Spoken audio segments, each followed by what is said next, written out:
আমার যমজ দুই মেয়ে যখন তারা 7 বছর বয়স, আমি তাদের সঙ্গে ঘুমাতে যাবার আগে প্রতি রাতেই মোটামুটি গল্প করতাম।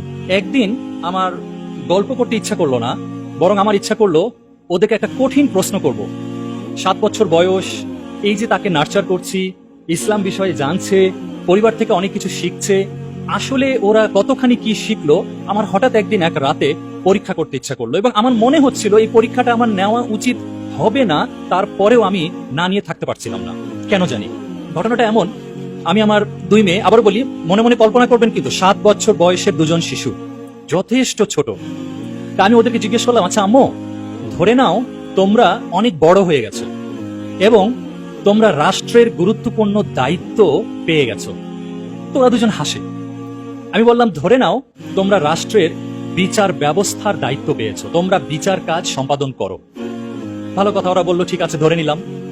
তারপরে বললাম, একটা খবর বের হলো যে রাষ্ট্র থেকে, রাষ্ট্রের কোষাগার থেকে রাষ্ট্রের প্রচুর হাজার হাজার কোটি কোটি টাকা চুরি হয়েছে, লুটপাট হয়েছে, এবং এটা নিয়ে তো অনেক খোঁজ খবর চলছে। একটা পর্যায়ে চোর ধরা পড়ল এবং প্রমাণ হয়ে গেল সেই ব্যক্তিটাই চোর। তো ওরা হাসছে, ওদের কাছে খুব ইন্টারেস্টিং লাগছে ঘটনাটা। তা আমি বললাম, আম্মু, প্রমাণ হয়ে গেল যেই চোর ধরা পড়েছে সেই চোর আমি, তোমার আব্বু। তো ওরা তখন হেসে দিল, বলে আব্বু তুমি তো চুরি করবা না। আমি বললাম, হ্যাঁ আমি চুরি করবো না, কিন্তু ধরে নাও এমনটাই হলো, তোমরা বড় হয়ে গেছো, রাষ্ট্রের বিচারের দায়িত্ব পেয়েছো এবং রাষ্ট্রের কোষাগার থেকে অনেক টাকা চুরি হয়েছে, এতে অনেক মানুষের অনেক ক্ষতি হয়েছে, এবং আমি তোমার আব্বু সেই চোর। এখন তোমরা কি করবা? বিশ্বাস করেন, ওদের চোখ ভিজে গেল। আমি দেখলাম দুজনার চোখ ভিজে গেল। 3 থেকে 5 সেকেন্ডের মধ্যে জবাব দিল, আব্বু তোমার হাত কেটে দেব। আমার গায়ের লোম খাড়া হয়ে গিয়েছিল। আমি ভেবেছিলাম ওরা অন্য কিছু বলবে। 3 থেকে 5 সেকেন্ডের মধ্যে ওদের চোখ দিয়ে পানি পড়ছে আর বলছে, আব্বু তোমার হাত কেটে দেব। আমি খুশিতে আলহামদুলিল্লাহ বললাম, এবং আমি বলেই ফেলছিলাম যে আম্মু, আমি বিশ্বাস করতে পারছিলাম না যে তোমরা এত দ্রুত এই জবাবটা দেবে। একটু পরে একটা টুইস্ট ঘটল এবং এখানে শিশু সুলভ একটা আচরণ প্রকাশ পেল। এবং এভাবে আমিও কোনোদিন চিন্তা করি নাই। আমরাও কিশোর বয়স থেকে শুনেছি চোরের হাত কাটা, চোরের হাত কাটা, এটা শুনে এসেছি, কিন্তু কোনোদিন এটা নিয়ে আরো এক স্টেজে চিন্তা করা যায় কোনোদিন করি নাই।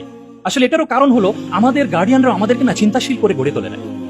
এই পয়েন্টটা আমার থাকবে আজকের আলোচনা, যে শিশুদেরকে চিন্তাশীল করে গড়ে তুলতে হবে। তা আমাকে বলছে, আব্বু চোরের হাত কাটার পরে কি তার চিকিৎসা দেওয়া যায়? খুবই ইন্টারেস্টিং। এবং আমিও নতুন করে চিন্তা করলাম, তাই তো আমরা ছোটবেলা থেকে শুনে এসেছি চোরের হাত কাটতে হবে, কিন্তু তারপরে কি করতে হবে? হাতটা কি ডাস্টবিনে ফেলে দিতে হবে? হাতটা কি তারপরে অন্য কিছু করতে হবে, নাকি কি করতে হবে সেই চোরকে? বলছে চোরের হাত কাটার পর কি তার চিকিৎসা করা যায়?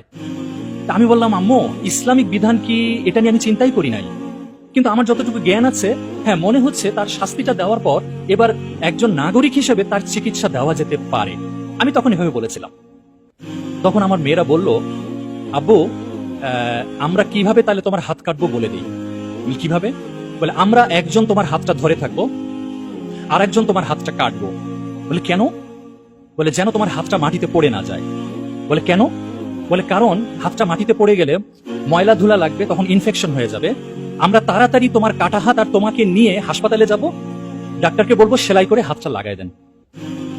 আমি অবাক হলাম, এইরকম একটা উদ্ভট চিন্তা ওদের মাথা কিভাবে আসলো। আমি বললাম, আম্মু তোমরা এটা কেন করবা? বলে আব্বু বিচারক হয়ে তোমার হাত কাটবো আর আমরা মেয়ে হয়ে তোমার চিকিৎসা দেব। যাই হোক, এই গল্পটা আমি এই জন্য শেয়ার করলাম, আমি একদম বিন্দুমাত্র কোনো ডায়ালগ আমি নিজের মতো করে চেঞ্জ করে বলি নাই আপনাদেরকে। এক্স্যাক্টলি সেই রাতে এটাই ঘটেছে 7 বছর বয়সে। এবং আমি তখন থেকে উপলব্ধি করলাম যে হ্যাঁ, আমি যেইভাবে আল্লাহ সুবহানাহু ওয়া তাআলা আমাকে প্যারেন্টিং করার তৌফিক দিয়েছেন, মনে হচ্ছে অল্প হলেও কাজে লাগছে।